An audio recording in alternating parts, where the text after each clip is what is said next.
عباد الله، أوصيكم وأوصي نفسي بتقوى الله عز وجل، وقد فاز المتقون. قال الله تعالى: يا أيها الذين آمنوا اتقوا الله حق تقاته ولا تموتن إلا وأنتم مسلمون. يا أيها الناس اتقوا ربكم الذي خلقكم من نفس واحدة وخلق منها زوجها وبث منهما رجالا كثيرا ونساء واتقوا الله الذي تساءلون به والأرحام إن الله كان عليكم رقيبا. قال صلى الله عليه وسلم: اتق الله حيثما كنت وأتبع السيئة الحسنة تمحها وخالق الناس بخلق حسن. Kufa Islam, baada ya kumshukuru Mwenyezi Mungu Subhanahu wa Ta'ala na kutaka rahma za Mwenyezi Mungu na amani ziende kwa Mtume Muhammad sallallahu alaihi wasallam, ilivyo desturi ya Waislamu wakijumuika wanahusiana kumcha Mwenyezi Mungu, tumie fursa hii kuhusia kumcha Mwenyezi Mungu Subhanahu wa Ta'ala. Taqwa fi sirrikum wa alaniyakum, kila mmoja wetu amuogope Mwenyezi Mungu katika mazingira ya dhahiri na mazingira ya siri. Kwa Mwenyezi Mungu la takhfa alayhi khafi, kichikani chochote kwa Mwenyezi Mungu Subhanahu wa Ta'ala, innahu bima ta'maluna khabir. Mwenyezi Mungu kwa yote tunayoyatenda ana habari nayo. Tuishi maisha yetu ya kila siku tukiamini tupo ndani ya uangalizi wa Mwenyezi Mungu Subhanahu wa Ta'ala. Anatuona, anasikia, anajua mipango yetu yote ya leo, ya kesho, ya baadaye, anajua. Mwenyezi Mungu Subhanahu wa Ta'ala ndani ya Qur'ani akatwambia: inna kulla shay'in khalaqnahu biqadar, hakika sisi kila kitu tumekiumba kwa mpango maalum. Kulla shay'in, kila kitu, kasoro yeye peke yake, kizuri kibaya, Mwenyezi Mungu Subhanahu wa Ta'ala ameumba biqadar, kwa mpango maalum, kwa muda maalum. Hauzidi wala hupungui, bila alipopanga iwe inakuwa vile vile. Ndani ya siku kadhaa ambazo tulikuwa ndani ya mitihani ya muhula wa kwanza, na bado hatujamaliza, bado siku 2 au 3. Ni kabla ya kuingia katika mitihani hii tulianza kusoma huko nyuma.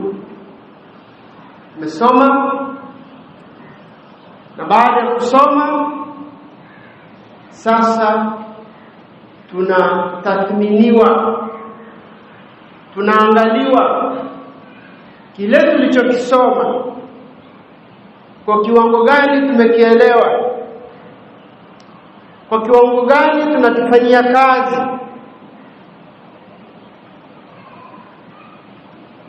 Walimu wakaandika maswali sehemu ambazo wamefundisha, wanafunzi wakapewa maswali hayo, wakafanya na kuyajibu kwa mujibu walivyoelewa. Alafu baada ya hapo, kwa maisha yetu sisi ya kawaida ya kila siku, tutakuwa na mapumziko. Baada ya mapumziko tutarudi tena kwenye awamu ya pili ya kumalizia mwaka. Haya ndio maisha yetu sisi ya kimasomo ya kila siku. Lakini wakati huo huo maisha haya ya kimasomo yarudishe katika picha ya kwamba Mwenyezi Mungu amekuleta katika hii dunia. Kama wewe ulipokuja ukaletwa na wazazi wako na ndugu zako hapa mahali kuja kusoma. Sasa hivi unafanywa mitihani, yatakuja matokeo. Sasa picha hii irudishe kwa Mwenyezi Mungu Subhanahu wa Ta'ala. Ametuumba na kutuweka katika huu ulimwengu. Kama vile tupo ndani ya mahali. Ni kimfano kidogo sana. Kama vile tupo ndani ya mahali. Mtume sallallahu alaihi wasallam akaletwa akafundisha somo au masomo mbalimbali, jinsi ya ibada, jinsi ya miamala na watu, almuhimu maeneo mbalimbali. Mtume sallallahu alaihi wasallam akafundisha. Kama mwalimu alipomaliza kufundisha kaondoka, lakini ametuachia mtihani kama huu mtihani tunaufanya sasa hivi, ambao tunajaribiwa na kuangaliwa kiasi cha uelewa wetu kwenye haya masomo ambayo tunayasoma. Mwenyezi Mungu Subhanahu wa Ta'ala akatwambia, tabaraka alladhi biyadihi almulku wa huwa ala kulli shay'in qadir, alladhi khalaqa almauta wal hayat. Mwenyezi Mungu ambaye ameumba kifo na uhai, liyabluwakum, ameumba kwa maksudi kabisa kifo na uhai, liyabluwana, atufanyie ikhtibari, majaribio, kutuangalia namna ya uelewa wetu wa somo ambayo ni Qur'ani. Ndani yake pana masomo mbalimbali, lakini mwalimu alifundisha ni Mtume sallallahu alaihi wasallam. Tunakaondoka anasema al-ulama warathatul anbiya, wana wachuoni warithi wa mitume, wakaendeleza jukumu. Watakum minkum umma, ipatikane miongoni mwenu kikundi ta'muruna bil ma'ruf wa tanhauna 'anil munkar. Kuntum khayra umma ukhrijat lin-nas ta'muruna bil ma'ruf wa tanhauna 'anil munkar. Kazi ya kusoma inaendelea na kazi ya kuifanya mitihani inaendelea. Kwa hiyo tujijue hivyo. Mtihani huu ambao tunaufanya wa madarasani ni sehemu ndogo sana kufananisha na mtihani wa Mwenyezi Mungu Subhanahu wa Ta'ala, liyabluwakum, ili awafanyieni majaribu, mtihani, kuangalia ayyukum, ni nani miongoni mwenu ahsanu amala, mwenye matendo mazuri.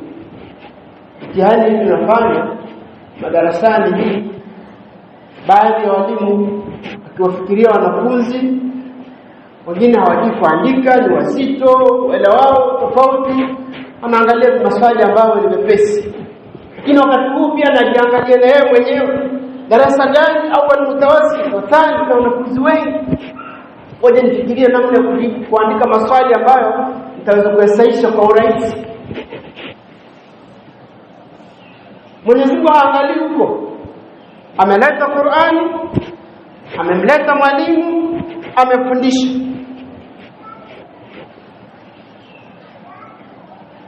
Mitihani yetu hii ya madarasani, usimamizi tunaoona ulivyo. Wakati mwingine mwalimu akazidiwa akatoka akaacha wenyewe. Wakati mwingine wakawa na visheria kidogo vikali ikadhibiti ule udanganyifu.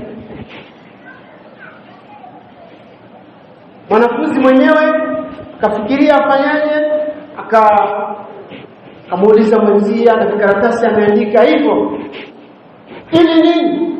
Afaulu, apate ufaulu mzuri. Sasa usifikirie ufaulu huu, fikiria ufaulu kwa Mwenyezi Mungu Subhanahu wa Ta'ala, ambaye usimamizi wake yeye sio mwalimu wala sio askari. Ma yalfidhu min qawlin illa ladayhi raqibun atid. walaqad khalaqna al-insana wa na'lamu ma tuwaswisu bihi nafsuhu wa nahnu aqrabu ilayhi min hablil warid. Tumemuumba mwanadamu, bila shaka tumemuumba mwanadamu, wa na'lamu ma tuwaswisu bihi nafsuhu, tunajua kinachomtia wasiwasi nafsi yake. Wa nahnu aqrabu ilayhi min hablil warid, na sisi tuko karibu mno na huyo mwanadamu zaidi ya mshipa wa shingoni, karibu mno. Nimetangulia Mwenyezi Mungu anasema innahu bima ta'maluna khabir, wallahu bima ta'maluna khabir, wallahu bima ta'maluna basir. Anatuona, anatujua. Kila wakati huo akatuwekea wasimamizi ambao hatuwaoni. Ma yalfidhu min qawlin illa ladayhi raqibun atid. Mwanadamu hatamki neno isipokuwa anaye raqib, anaye atid, kwa kuandika mema, kwa kuandika mabaya. Kwa mitihani hii ya kidunia tuichukulie ikisehemu kidogo sana. Fikirie mtihani wa Mwenyezi Mungu Subhanahu wa Ta'ala. Tunajiandaaje na mtihani huo na maisha baada ya mtihani wa Mwenyezi Mungu Subhanahu wa Ta'ala? Kweli tunayo maisha baada ya mtihani ya madarasani. Tutakuwa na likizo mwezi mmoja. Baadhi yetu watatumia kwa kulala sana, wengine kwenda kumaasi Mwenyezi Mungu, watapata fursa.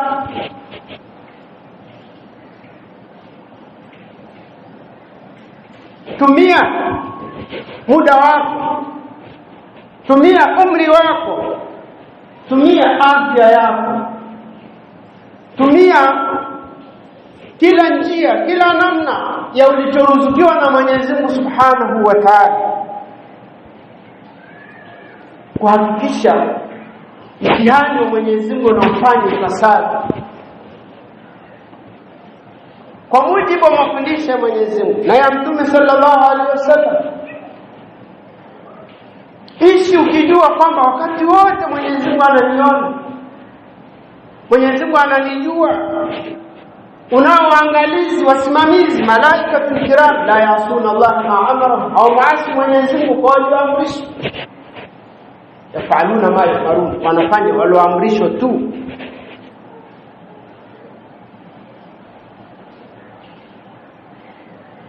Kabla ya kuingia kwenye mitihani ya madarasani hii, mashule, mahali kama hizi na maeneo mbalimbali, utaona wanafunzi wanapohangaika, wanachuo wanapohangaika, wakapiga kopi, wakanunua vitabu, kalamu, madaftari, vitu mbalimbali kwa ajili ya kufanya mtihani tu.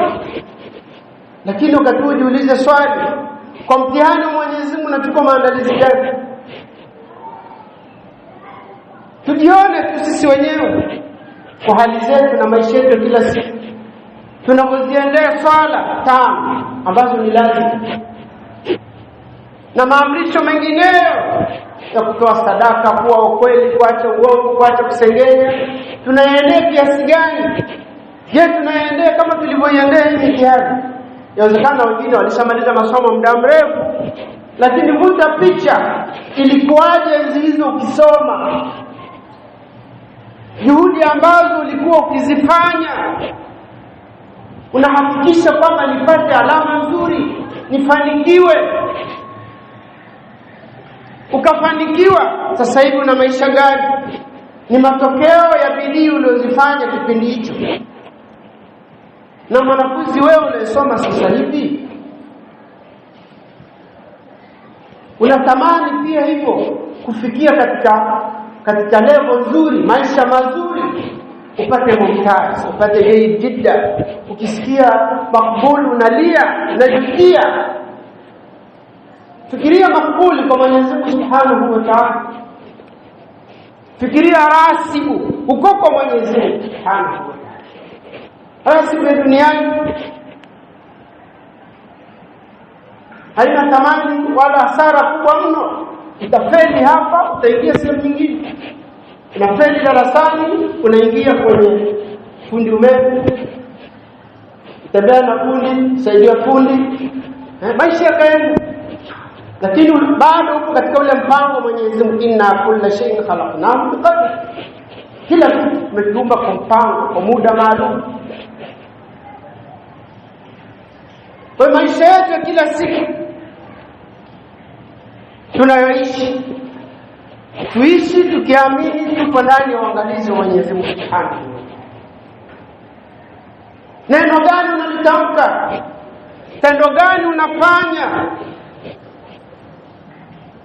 Mtume sallallahu alaihi wasallam, hadithi maarufu ya Umar ibn al-Khattab radhiallahu anhu, Mtume sallallahu alaihi wasallam amekaa na masahaba, akamjia mtu akakaa mbele ya Mtume sallallahu alaihi wasallam, akamuuliza maswali. Moja ya maswali alimwambia, mal ihsan, akhbirni an al-ihsan, nifahamishe kuhusu ihsan. Akamwambia, al-ihsan an ta'budu Allah ka'annaka tarahu, kumwabudu Mwenyezi Mungu kama unamuona vile. Kama humuoni wewe, basi yeye anakuona. Tuishi maisha haya, naishi maisha hayo au maisha haya, lakini tunao maadui wengi ambao hawataki tuishi kama anavyotaka Mwenyezi Mungu Subhanahu wa Ta'ala. Wa kwanza adui yetu nafsi zetu. Inna nafsa la'amaratun bisu, nafsi zinatuamrisha mabaya. Wakati wa swala inakuchelewesha, toa sadaka inakwambia hapana, utafilisika, utaishiwa. Badala ya kutoa kingi unachotoa asilimia. Adui nafsi. Lakini adui pia shaitani, naye kaa kwenye dia alichoapa kwa Mwenyezi Mungu Subhanahu wa Ta'ala, sitoacha. Unayo dunia pia, adui mwingine. Tunaye shahawati, tamani. Wote hawa wametubana ili tusifikie lengo alilotaka Mwenyezi Mungu Subhanahu. Sasa ni mimi na wewe kupambana, kama unapoipambania hii mitihani ya kidunia, kupambania mitihani ya Mwenyezi Mungu Subhanahu wa Ta'ala.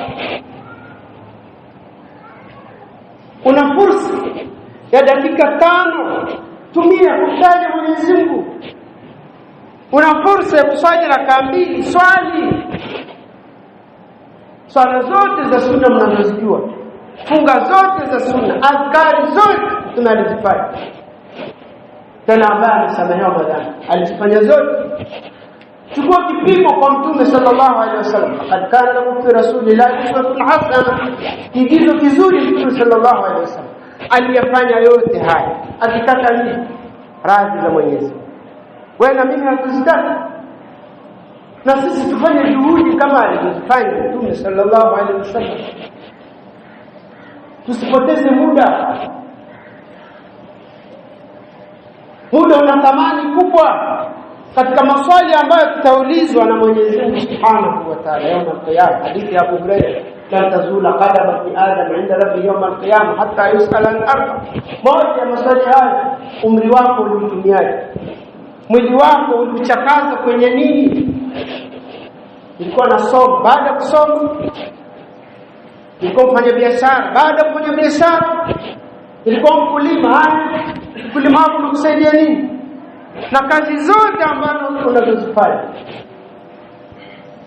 unazifanya kupitia umri, muda uliopewa na Mwenyezi Mungu Subhanahu wa Ta'ala, muda ambao hauzidi. Chumba cha mtihani tunapewa saa 2, saa 3, tunafanya mtihani. Saa nyingine tuna saa, nyingine tunabarikiwa saa kule, tunaona muda unapokwenda, na nyingine tunakumbushwa. Lakini mtihani wa Mwenyezi Mungu, saa yake hakuna anayejua, muda wake hakuna anayejua, anamjua Mwenyezi Mungu pekee. Yawezekana muda wa mtihani kwangu umebaki dakika 1, kwako umebaki dakika 2, yawezekana ni siku 1, siku 2. Lakini ni siri ya Mwenyezi Mungu pekee. Kwa nini? Ili muda wetu tutumie vizuri katika toa. Barakallahu li wa lakum fil Qur'anil azim wa nafa'ani wa iyyakum bima fihi min al-ayati al-hakim. Astaghfirullah innahu huwal ghafurur rahim.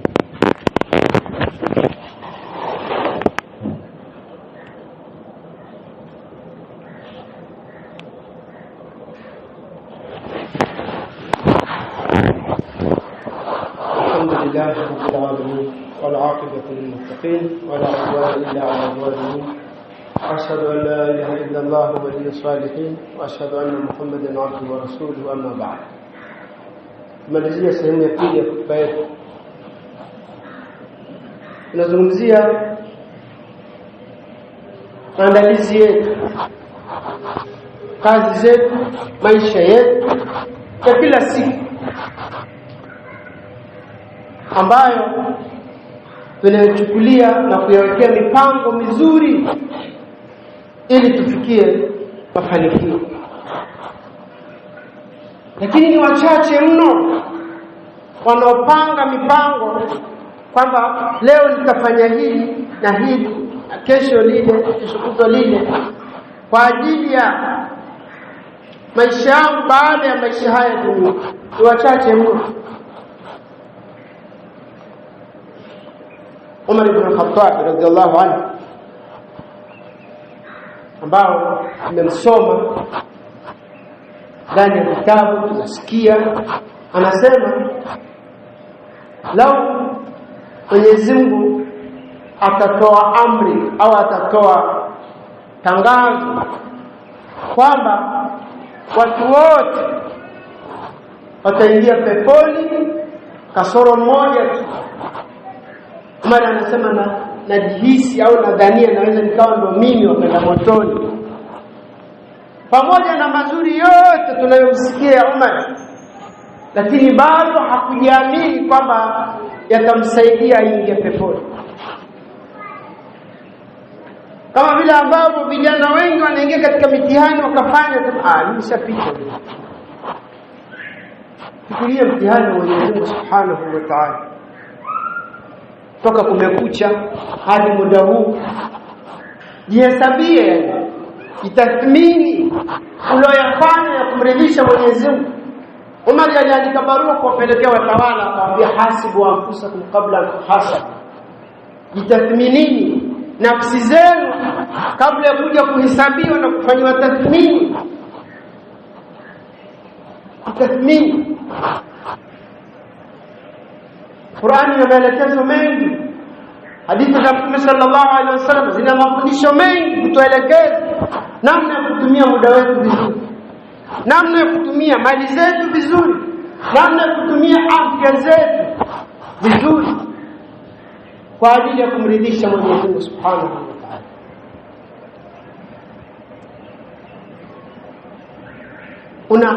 Una mpango gani kwa ajili ya kumridhisha Mwenyezi Mungu Subhanahu wa Ta'ala, uipate pepo?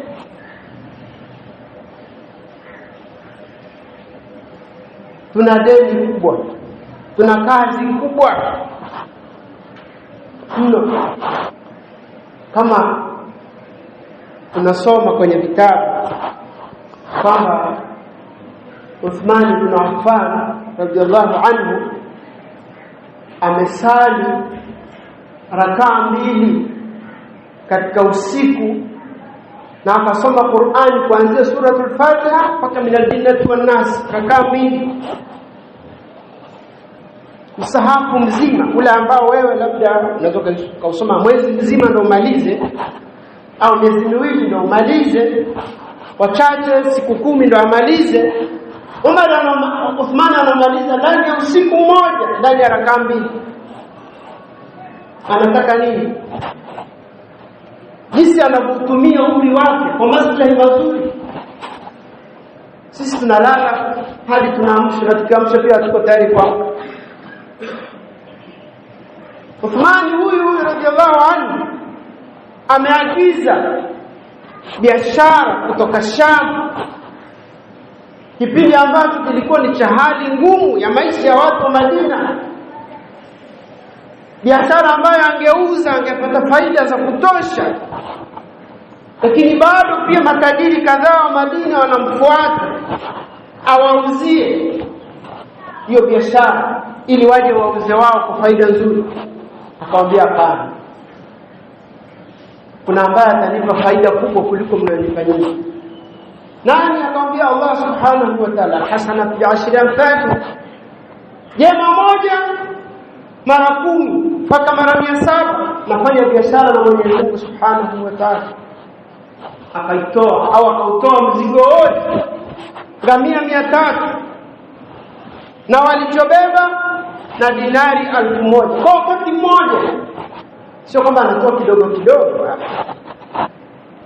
Kufanya mahesabu ya alichokitoa Uthmani siku ile moja, hakuna mfanyabiashara anaweza katoka kwa wakati mmoja vile kwenye kheri. Wanatoa kidogo kidogo. Dinari 1000 bilioni shilingi ngapi kwa wakati mmoja? Dinari 20 milioni 8, dinari 1000, ngamia 300 na mzigo. Anaitumia mali yake hii utakarazi za Mwenyezi Mungu Subhanahu wa Ta'ala, akiamini nimeletwa kwenye huu ulimwengu kuja kufanya mtihani, liyabluwakum ayyukum ahsan amala, ili Mwenyezi Mungu awaangalie nani miongoni mwenu mwenye matendo mazuri. Leo hii kwetu katika mwezi wa Ramadhani zinakuja tende huko, watu wakapigana, wakatukanana, wakanyang'anyana, wengine wakaenda kufanya biashara. Baadhi ya hizo tende asilimia zinatoka kwenye shamba au bustani ya Uthman radhiallahu anhu.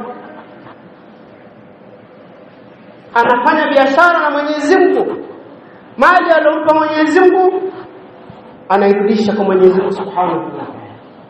Lakini umri wake tumeona katika haraka mbili na kheri mbalimbali akifanya hivyo, na sisi hatuwezi kufikia.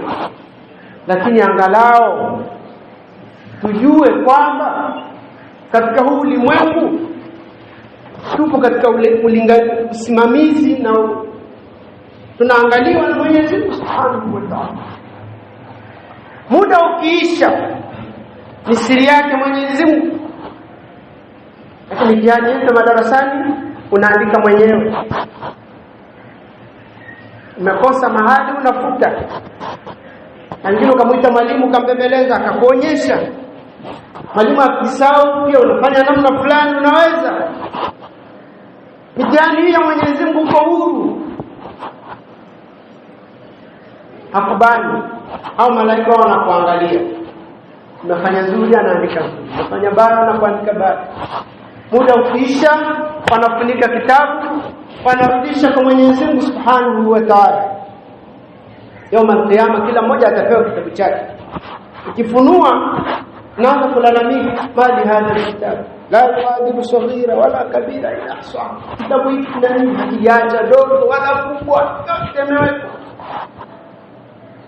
Alikuomba kalamu, kumzungumza maneno mabaya, ndipo ulimsunya mwenzio.